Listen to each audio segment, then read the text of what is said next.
first ever factory outlet, Chandanagar, Mukunda Jewelers, opening soon. No making charges.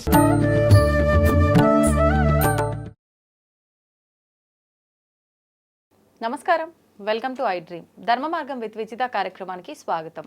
ప్రస్తుతం మనతో పాటు ఉన్నారు ప్రముఖ ఆధ్యాత్మికవేత్త, జ్యోతిష పండితులు మరెల్ల రవిశాస్త్రి గారు. ఇప్పుడు వారితో మాట్లాడి మరిన్ని విషయాలు తెలుసుకుందాం. నమస్కారం అండి. నమస్తే అమ్మ. మామూలుగా ధ్యానం అంటూ ఉంటారు. ఇప్పుడు ప్రతి ఒక్కరు డాక్టర్లు కూడా ధ్యానం చేయడం వల్ల చాలా లాభాలు ఉన్నాయని చెప్పి, రోజులో కొద్దిసేపు అయినా ధ్యానం కోసం కేటాయించాలని చెప్పి ఆధ్యాత్మికవేత్తలు చెప్తూ ఉంటారు. అటువైపు హెల్త్కి సంబంధించిన వాళ్ళు చెప్తూ ఉంటారు. అసలు ఏంటి ధ్యానం అంటే ఏంటి? ఓం శ్రీ గురుభ్యో నమః. ధ్యానం అంటే మన శాస్త్రం ప్రకారం ధీ ప్లస్ యానము. ధీ అంటే బుద్ధి ప్లస్ యానము, బుద్ధితో చేసే ప్రయాణము అనేసి. అలాగే మనకి జిల్లెళ్ళమ్మడి అమ్మవారు చెప్పింది ధ్యాసే ధ్యానం. నువ్వు అనేక ఆలోచనల నుంచి ఏకీకృతమైన ధ్యాస మీద తీసుకొస్తే అది ధ్యానము అనేది. అంటే ఒక విగ్రహం మీద పెడతావా, లేకపోతే ఒక నిశ్చల నిర్మల స్థితి మీద పెడతావా, ప్రకృతి మీద పెడతావా, అంటే అనేక ఆలోచనల నుంచి ఒకదాని మీదకి తీసుకొస్తే ధ్యాసే ధ్యానం. దాన్ని పత్రిజీ గారు, మన బ్రహ్మర్షి పితామహ పత్రిజీ గారు శ్వాస మీద ధ్యానం అన్నారు. అంటే అనేక ఏ ధ్యాస పెట్టాలో తెలియని వాళ్ళకి శ్వాస మీద ధ్యాస, శ్వాసను గమనిస్తూ ఉండండి అని చెప్పారు. ఉచ్ఛ్వాస నిశ్వాసాలను గమనిస్తూ ఉంటే అది ధ్యానము అని చెప్పారు. అంటే ఇక్కడ ఏం జరుగుతుంది అంటే మనిషికి అనేక ఆలోచనలు, అనేక ఇవి ఉంటాయి. వాటన్నిటి మీద నుంచి దృష్టిని తీసేస్తూ మనం ఒక్కదాని మీదకి దృష్టి పెట్టినప్పుడు, శ్వాసని సహజంగా గమనిస్తూ ఉన్నప్పుడు, ఆ గమనించే గమనికల మీద దృష్టి ఉంచినప్పుడు ఆటోమేటిక్గా మనకి అనేక ఆలోచనలు వస్తూ ఉంటాయి, ప్రవాహంలాగా వస్తూ ఉంటాయి. వాటిని అన్నిటినీ సాక్షిభూతంగా గమనిస్తూ మనం నిశ్చల నిర్మల స్థితిలో, మనం ఏది మనది కాదు అన్నట్లుగా ఒక నిర్మల స్థితిలో కూర్చుంటే అది నిజమైన ధ్యానం. అయితే ఇక్కడ ఏంటంటే మనకి ధ్యానంలో కూర్చోగానే ఫస్ట్ కనిపించేది మనకి ఇంట్లో మన ధ్యానంలో కూర్చోగానే మనకు అనిపించేది ఏంటి అంటే మనకి అనేక ఆలోచనలు వస్తూ ఉంటాయి. దీనికి ఫర్ ఎగ్జాంపుల్ మీకు చెప్తాను. ఇంట్లో అన్ని మూలల చెత్త ఉంది. ఫస్ట్ కదిలించగానే ఏమవుతుంది? స్మెల్ ఎక్కువ అవుతుంది. క్లీన్ చేసేంతవరకు కదిలించాం కాబట్టి స్మెల్ ఎక్కువ అవుతుంది. ఎప్పుడైతే నీ బ్రెయిన్లో ఉన్నటువంటి చెత్తని ఫస్ట్ కదిలిచ్చినప్పుడు విపరీతంగా ఆలోచనలు పెరిగిపోతాయి. నీ ధ్యానంలో కూర్చుంటే విపరీతంగా ఆలోచనలు వచ్చేసినాయండి. ఇదే ఫస్ట్ అందరికీ ఉండేది. ఎప్పుడైతే ఆ ఆలోచనలన్నీ, ఏదైతే మన ఇంట్లో చెత్త కదిలిస్తే ఎట్లాగైతే స్మెల్ పెరిగిపోతుందో, ఆ క్లీన్ చేసేంత వరకు అది ఉంటుంది. అప్పటి వరకు ఇంట్లో బరాయిస్తూనే ఉండాలి. అలాగని నీకున్నటువంటి ఆలోచనలన్నీ ఒక్కసారి నువ్వు నిర్మల స్థితి కూర్చోవాలంటే నీకున్నటువంటి ఎమోషన్స్, నీకున్న బంధాలు, నీకున్న బాధ్యతలు అన్నీ వచ్చి నీ కళ్ళ ముందర కనిపిస్తూ ఉంటాయి. వాటిని అన్నిటినీ వదిలేస్తూ ఒక 41 రోజులు చేయగలిగితే, రోజుకు ఒక కనీసం మీ వయసు ఎంత ఉందో అన్ని నిమిషాలు చేయగలిగితే చాలా అద్భుతంగా ఉంటుంది. అసలు మామూలుగా అంటే ఏకాగ్రత కలగడానికి చేయాల్సిన ఏదైనా టిప్పు కానీ ఏమి ఉండదా? ప్రారంభించాలంటే దానికి కూడా ధ్యానం ప్రారంభించినప్పుడు ఏదైనా చూసుకోవాలా? అంటే ఏకాగ్రత పెరగడానికి మనకి ఏంటి అంటే, ఎప్పుడైతే నువ్వు అనేక పద్ధతులు నువ్వు చూస్తున్నప్పుడు, అనేక ఆలోచనలు, అనేక విధి ఉన్నప్పుడు, వాటి నుంచి మన బ్రెత్ అబ్జర్వేషను, లేకపోతే ఒక్క దాని మీదకి ఒక ఏకీకృత దృష్టి, ధ్యాస అంటే మళ్ళీ ఏకాగ్రతకి ధ్యాసకి డిఫరెన్స్ ఉంది. ఏకాగ్రత అంటే ఇక్కడనే ఏకాగ్రత పెట్టు అంటారు కొంతమంది. అక్కడ పెడితే ఏమవుతుంది? తలకాయ నొప్పి వస్తుంది. అలానే ఏకాగ్రత సహజంగా జరిగేదాన్ని నువ్వు గమనిస్తూ ఉండాలి. ఒక నదీ ప్రవాహం జరుగుతూ ఉంది, నదీ ప్రవాహంలో పలాని పాయింట్ని గమనించు అంటే అది ఏకాగ్రత. సహజంగా జరిగే నదీ ప్రవాహాన్ని పక్క నుండి నువ్వు చూస్తున్నట్టుగా చూడు. అలా చూస్తూ ఉన్నప్పుడు నీకు ఆలోచనలు వచ్చిపోతూ ఉంటాయి, భావనలు వచ్చిపోతూ ఉంటాయి. అన్నిటినీ గమనిస్తూ ఉండాలి తప్పితే నువ్వు దాంట్లో ఇది ఇది అని కానీ నువ్వు పెడితే మళ్ళీ గజిబిజి గందరగోళంలాగా అవుతుంది. ఆ రావడానికి టైం పడుతుంది.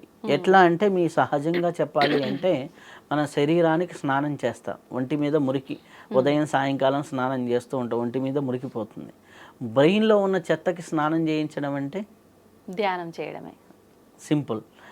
శరీరానికి స్నానం, మన మైండ్కి మన బ్రెయిన్కి స్నానం ధ్యానం. ఓకే, సింపుల్గా అర్థం చేసుకోవాలంటే ఇది. అయితే దీంట్లో ఈ ధ్యానాన్ని అంటే అనేక రకాలుగా మనకి చెప్పడం జరిగింది. విజ్ఞాన భైరవ తంత్రంలో అయితే 112 రకాలుగా చెప్పారు. ఏ యోగి చెప్పినా ఏ మాస్టర్ చెప్పినా ఈ 112 రకాల్లో నుంచే చెప్తారు. కాకపోతే ఒక్కొక్కరు ఒక్కొక్క పద్ధతిని ఎంచుకుంటారు. కాకపోతే ఫైనల్గా ఏంటి అంటే ధ్యానము అంటే ది ప్లస్ యానము, ధ్యానము. మన మైండ్ను ప్రశాంతత పొందడానికి చేయాల్సింది ధ్యానము. ఇది చేస్తే కొన్ని లాభాలు ఉన్నాయి. ఏ స్థాయిలో చేయాలనేది ఉంటుంది. ఏ వ్యక్తి ఏ స్థాయిలో చేయాలి. ఒక వ్యక్తికి ఎక్కువ ఆలోచనలు రావచ్చు, ఒక వ్యక్తికి ఇంకా ఆలోచనల నుంచి బయటపడకపోవచ్చు, ఒక వ్యక్తికి విపరీతంగా కొన్ని పరిస్థితులు కలగవచ్చు.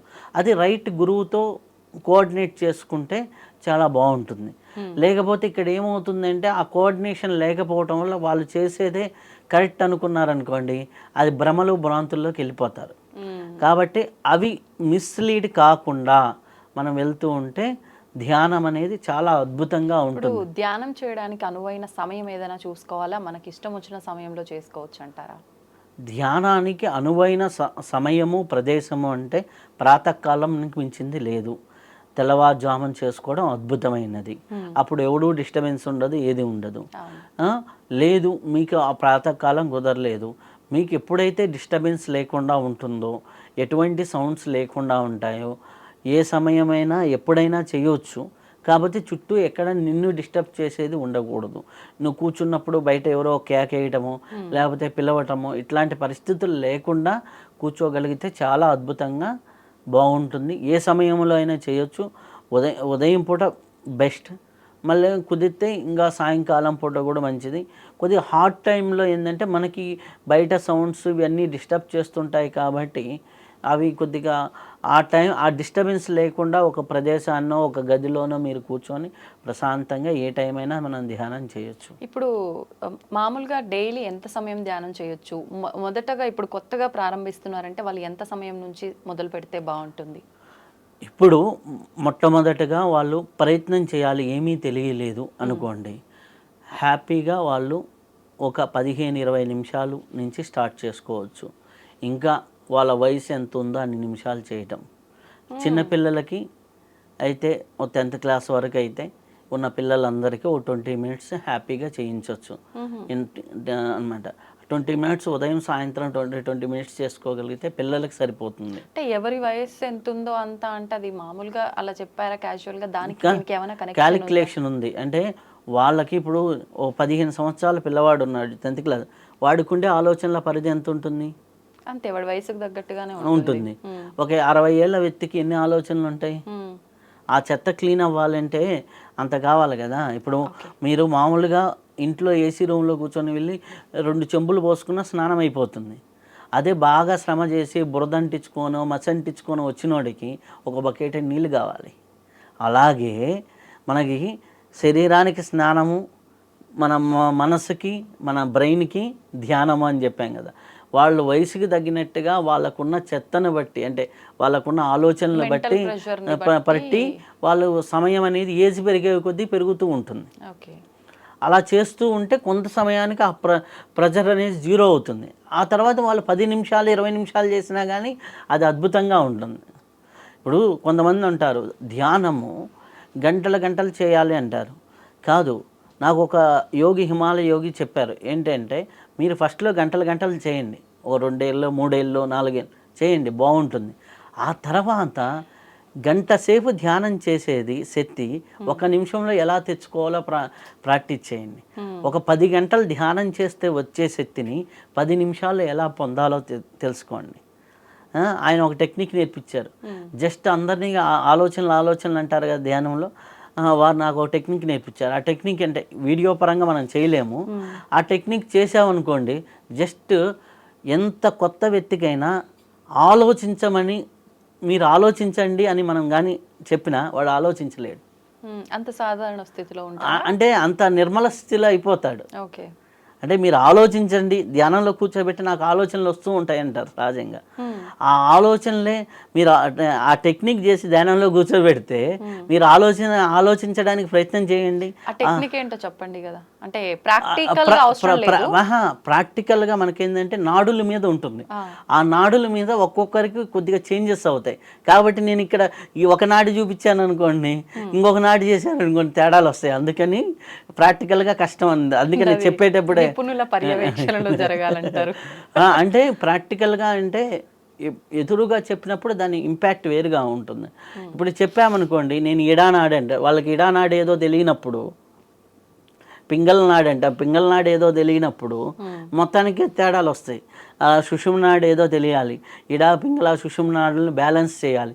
ఆ బ్యాలెన్స్ చేసి కూర్చోబడినప్పుడు ఆటోమేటిక్గా left brain right brain neutral అయిపోతుంది. న్యూట్రల్ అయినప్పుడు మనకి జాగ్రత్త, సుషుప్తి, స్వప్న, తురియ అనేది వ్యవస్థలు ఉంటాయి. ఈ వ్యవస్థలో మనం యాక్టివ్గా ఉన్నప్పుడు జాగ్రత్త వ్యవస్థ ఉంటుంది, మనం యాక్టివ్గా. మనకి స్వప్న వ్యవస్థ, నిద్రలో కళలు వస్తూ ఉంటాయి, మనం నిద్రలో యాక్టివ్గా ఉంటాం. అక్కడ నిద్రలో యాక్టివ్గా ఉంటాం, స్వప్నంలో. ఇది తెలియని స్థితి, అంటే నాకు అబ్బా గంట సేపు పండుకున్నానా అనేది సుషుప్త వ్యవస్థ. ఇది దాటిన స్టేట్ తురియం. ఆ తురియం స్టేట్లో నిలబడటమే నిజమైన ధ్యానం. అంటే సుమారుగా ఎవరి సాధనను బట్టి వాళ్ళకి ఆ స్టేజ్కి వెళ్ళడానికి ఎంతకాలం పట్టే అవకాశం ఉంటుంది? ఒకడికి ఒక రోజులో పట్టొచ్చు. అంటే వారు పూర్వజన్మ సుకృతం, పూర్వజన్మలో మంచి సాధన చేసి వచ్చారనుకోండి, ఒక రోజులో పట్టొచ్చు. రైట్ గురువు అనుకోండి, ఒక రోజులో తీసుకెళ్ళిపోవచ్చు. అంతా బాగుంది. అంటే ఎలా చేస్తే ఎలా ఉంటుంది, ఏ సమయంలో ప్రారంభించాలి, చేయాల్సిన విధానం కరెక్ట్గా లేకపోతే ఏమవుతుంది అన్నీ మాట్లాడుకున్నాం. అసలు చేస్తే వచ్చే ప్రయోజనం ఏంటో తెలుసుకోవాలి కదండి. చేస్తే వచ్చే ప్రయోజనాలు ఫస్ట్ మనం చూసుకున్నట్లయితే మానసిక శాంతి, గజిబిజి ఆలోచనల నుంచి ఒక ప్లానింగ్లోకి వచ్చేస్తాం. ఇప్పుడు మనకు మామూలుగా కూడా మీరు ఒక్క నిమిషం ఆగి ఆలోచిస్తే ఒక ప్లానింగ్ ప్రకారం వెళ్తాం. సో మనం ఎప్పుడైతే ఒక నిశ్చలంగా నిర్బలంగా మీరు ఉంటారో జీవితం పట్ల ఒక ప్లానింగ్ ఉంటుంది, కన్ఫ్యూజన్ లేకుండా ఉంటుంది. First point. రెండోది, ఎప్పుడైతే ప్లానింగ్ ఉందో మీకు సక్సెస్ రేట్ అనేది జీవితంలో పెరుగుతూ ఉంటుంది. భౌతికంగా మీరు ఒక ప్లానింగ్ ప్రకారం జాబ్ జీవితంలో వెళ్ళినా సక్సెస్ఫుల్గా ఉంటుంది. ఇది ఫస్ట్ బెనిఫిట్. నెక్స్ట్ బెనిఫిట్ వచ్చేసరికి ఆటోమేటిక్గా వాళ్ళకి ఎప్పుడైతే ఒత్తిడి తగ్గుతూ ఉందో వాళ్ళకి మెంటల్ పీస్ అనేది వస్తూ ఉంటుంది. పీస్ఫుల్గా ఉంటాం, ఆందోళన తగ్గించడం, యాంగ్జైటీలు తగ్గించడం, ఇవన్నీ జరుగుతుంటాయి. ఎప్పుడైతే యాంగ్జైటీలు ఇవన్నీ తగ్గుతూ ఉన్నాయో ఆటోమేటిక్గా ఆరోగ్యపరంగా ఉన్న ఇబ్బందులు ఆటోమేటిక్గా తగ్గిపోతాయి. ఎప్పుడైతే నీ బ్రీత్ బ్యాలెన్స్ అయిందో, నీ బ్రీత్ న్యూట్రల్ అయిందో, హార్ట్ బీట్ న్యూట్రల్ అవుతుంది. ఎప్పుడైతే ఇది మొత్తం అయితే ఆటోమేటిక్గా సిస్టమ్ మొత్తం న్యూట్రల్ అయిపోతుంది. సిస్టమ్ మొత్తం న్యూట్రల్ అయినప్పుడు ఆటోమేటిక్గా ఇది జరుగుతుంది. అప్పుడు మనకి ఏమవుతుంది ధ్యానంలో అంటే, మనకి మొబైల్కి ఏ విధంగా అయితే ఛార్జింగ్ పెడతామో మనం నిద్రలో మన బాడీకి ఛార్జింగ్ తీసుకుంటాం. ఆ ఛార్జింగ్ని మనము వీడియోలు అవి ఇవి చూస్తుంటే మొబైల్లో ఫాస్ట్గా అయిపోతూ ఉంటుంది. అలాగే నువ్వు జీవితంలో చాలా వర్క్ చేస్తూ ఉంటే ఈ ఛార్జింగ్ విశ్వశక్తి అనేది ఛార్జింగ్ తగ్గిపోతూ ఉంటుంది. ఎప్పుడైతే నువ్వు ధ్యానంలో కూర్చున్నావో నీ సహస్రార చక్రం నుంచి ఆ యొక్క విశ్వశక్తి ప్రవాహం అనేది నీ శరీరంలోకి రావటం జరుగుతుంది. ఎప్పుడైతే విశ్వశక్తి నీ శరీరంలోకి వస్తుందో ఆటోమేటిక్గా నీ బాడీలో ఉన్నటువంటి అన్ని నాడుల్లోకి వెళ్తూ ఉంటుంది. ఆ నాడులు 72,000 నాడులు ఉంటాయి. ఆ 72,000 నాడులు ఇంకా డీప్గా వెళ్తే 3,52,000 నాడులు ఉన్నాయి. ఈ 3,52,000 నాడులను పట్టుకోవాలంటే 36 నాడుల మీద సాధన చేయాలి. 36 నాడుల గురించి నీకు అవగాహన తెలియాలంటే ఇడా పింగళ సుషుమ్న అనే నాడుల మీద నీకు గ్రిప్ ఉండాలి. ఈ 3 నాడుల మీద గ్రిప్ కానీ తెచ్చుకోగలిగితే నువ్వు ఎప్పుడు ఏ పని చేస్తున్నా, ఎప్పుడు ఏది చేస్తున్నా అప్పుడు నీకు చాలా అద్భుతమైనటువంటి ఫలితాలు ధ్యానం ద్వారా పొందొచ్చు. కాకపోతే ఇక్కడ ఏంటి అంటే ఆ అద్భుతమైన ఫలితాలు పొందాలనుకోండి, ఆ ప్రాక్టీస్ అనేది కరెక్ట్గా ఉండాలి. ఆ ప్రాక్టీస్ కరెక్ట్గా చేయగలిగితే చాలా అద్భుతంగా ఉంటుంది. ఆ అద్భుతం అనేది మాటలతో చెప్పలేమన్నమాట. కానీ ఆ అద్భుతాన్ని రివర్స్ యాంగిల్లోకి వెళ్ళిపోయారనుకోండి, అది కూడా కొద్దిగా ప్రమాదమే. ఆ రివర్స్ యాంగిల్ లేకుండా ప్రాక్టికల్గా చేసుకుంటూ వెళ్తూ ఉంటే చాలా అద్భుతంగా ఉంటుంది. దానికే మనం చేస్తుంది కరెక్టా కాదా అనేది మనం రైట్ గురువుల్ని టచ్ చేసుకుంటూ, గురువుల పుస్తకాలు చదువుకుంటూ చేస్తూ ఉంటే చాలా అద్భుతంగా ఉంటుంది.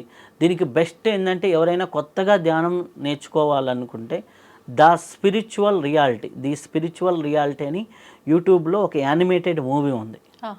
అంటే అది చాలామంది గురువులు కలెక్టివ్గా కరెక్షన్ చేసినటువంటిది. దాదాపులో ఒక 50-60 మంది గురువులు కరెక్షన్ చేసిన 57 నిమిషాలు ఉంటుంది. ఫస్ట్ 25 మినిట్స్ ధ్యానం ఎలా చేయాలి, ధ్యానం చేస్తే ఏం లాభాలు, ధ్యానం చేస్తే ఎట్లాంటి ప్రయోజనాలు ఉంటాయి అనేది ఉంటుంది. ఆ తర్వాత ఇంకా ఇన్డెప్త్ స్పిరిచువల్ టాపిక్స్ కూడా ఉంటాయి అన్నమాట. అప్పుడు ఏమవుతుంది, ధ్యానం చేసినప్పుడు ఫస్ట్ విశ్వశక్తి ఎంటర్ అవుతుంది. ఆ విశ్వశక్తి శరీరంలో నాడుల్లోకి వెళ్తుంది. నాడుల్లో ఒక్కో చోట ఇచ్చింగ్ ఫీలింగ్స్, ఒక్కో చోట వచ్చేసి పెయిన్స్, నొప్పులు ఇవన్నీ వస్తుంటాయి. అంటే ఎక్కడెక్కడైతే డ్యామేజ్ అయిందో అక్కడ క్లీన్ చేస్తున్నప్పుడు ఆ పెయిన్స్ ఇవన్నీ ఉంటాయి. ఆ తర్వాత ఆ నాడులు ఎప్పుడైతే క్లీన్ అయ్యి స్వచ్ఛత పొందాయో ఆటోమేటిక్గా చాలా తేడా ఉంటుంది. ఇక్కడేంది, నాడులు అనగానే చాలామందికి నాడులకి నరాలకి తేడా తెలియదు. మన ప్రాణశక్తి ప్రవాహాలు నాడులు, బ్లడ్ సర్క్యులేషన్ దమనలు, సిరలు ఇవేమో నరాలు. ఓకే, మనకి నరాలు కనిపిస్తాయి, నాడులు కనిపించవు. మనం నాడి కొట్టుకుందంటారు, నరాలు కొట్టుకున్న అనరు. ఇవి బేసిక్ పదాలు స్పిరిచువాలిటీలో గ్రిప్ లేకపోతే అన్నీ కలిపి కొట్టేస్తారు, తేడాలు ఎక్కువైపోతాయి. నాడుల జంక్షన్ పాయింట్లే చక్రాలు అంటారు. ఒక్కొక్క చక్రము ఒక్కొక్క గ్రంథికి మళ్ళీ అనుసంధానమై ఉంటుంది భౌతిక శరీరంలో. మన డాక్టర్స్ ఈ గ్రంథుల గురించే మాట్లాడతారు, చక్రాల గురించి మాట్లాడతాం. చక్రాల గురించి మాట్లాడతాం. ఆ చక్రాలు దాంట్లో ప్రాణమయ కోశంలో ఉంటాయి. ఆ ప్రాణమయ కోశం గురించి మనకు పంచకోశాల గురించి గ్రిప్ రావాలి. పంచకోశాలు అది ఒక పెద్ద టాపిక్. ఓకే ఓకే ఓకే ఇదంతా కూడా అంటే మొదలు పెడితే వెళ్ళిపోతూ ఉంటుంది. ధ్యానం వల్ల ముఖ్యమైన ప్రయోజనాలు ఏంటంటే, మానసిక ప్రశాంతత ఫస్ట్ లెవెల్. సెకండ్ లెవెల్లో నీకు లైఫ్ పట్ల ఒక ప్లానింగ్ ఒక అద్భుతంగా ఉంటుంది. రెండోది వచ్చేసరికి ఆరోగ్యపరమైనటువంటి బెనిఫిట్స్ ఉంటాయి. మూడోది వచ్చేసరికి ఎప్పుడైతే నీకు ప్లానింగ్ ఉందో సక్సెస్ అనేది జీవితంలో అవుతావు. ఎప్పుడైతే నీ సక్సెస్ అనేది పెరుగుతూ వెళ్ళిపోతుందో ఆటోమేటిక్గా జీవితంలో నీ లక్ష్యాలు, నీ ఉన్నతి అనేది పెరుగుతూ ఉంటుంది. నీలో శక్తి ఎక్కువయ్యే కొద్దీ నీలో అండర్స్టాండింగ్ లెవెల్ పెరుగుతాయి. నీలో మాట తీరు మారుతుంది. నీ సంకల్పాల్లో మార్పులు మారుతాయి. పనికిమాలిన ఆలోచనలు కట్ అవుతూ ఉంటాయి. అలాగే పనికిమాలిన ఫ్రెండ్స్ కట్ అవుతూ ఉంటారు. ఇది నేను చేస్తున్నది సరైనదా కాదా అనే విచక్షణ జ్ఞానం పెరుగుతుంది, వివేకము పెరుగుతుంది, బుద్ధి పెరుగుతుంది. బుద్ధి పెరగటం వల్ల మానసిక ఆలోచనల స్థాయి పెరుగుతుంది. ఆలోచన స్థాయి పెరగటం వల్ల నీ క్యారెక్టర్ వాల్యూస్ పెరుగుతాయి. నీ క్యారెక్టర్ వాల్యూస్ పెరగటం వల్ల నువ్వు తెలియకుండానే నీ పనిలో నిబద్ధత, పనిలో చేసే విధానంలో మారుతుంది. నీ ప్రవర్తన మారుతుంది, నీ పద్ధతి మారుతుంది. ఓవరాల్గా ఒక మనిషే కొత్త తరంగా, కొత్త విధంగా మారిపోతాడు. అది కరెక్ట్గా చేసి ధ్యానాన్ని చేస్తుంటే. ఇవి మీ జీవితంలో జరగలేదనుకోండి, నేను ధ్యానం చేస్తున్నా ఈ పరివర్తన రాలేదు నా జీవితంలో, ధ్యానానికి ముందర ధ్యానం తర్వాత పరివర్తన రాలేదు, నేను ధ్యానానికి ముందర ధ్యానం తర్వాత నా జీవితంలో ఎటువంటి మార్పులు రాలేదు, నాకు ఆర్థికంగా మార్పులు రాలేదు, మాట తీరులో మార్పులు రాలేదు, ఆలోచనలో మార్పులు రాలేదు అంటే మీరు చేసే ధ్యానాన్ని ఒక్కసారి చెక్ చేసుకోండి, కరెక్ట్ చేస్తున్నామా లేదా. ఓకే, అది చేసుకుంటే సరిపోతుంది. సంతోషం అండి. నిజంగా ధ్యానంకి సంబంధించిన విషయాలన్నీ కూడా చాలా చక్కగా వివరించారు. ధన్యవాదాలు.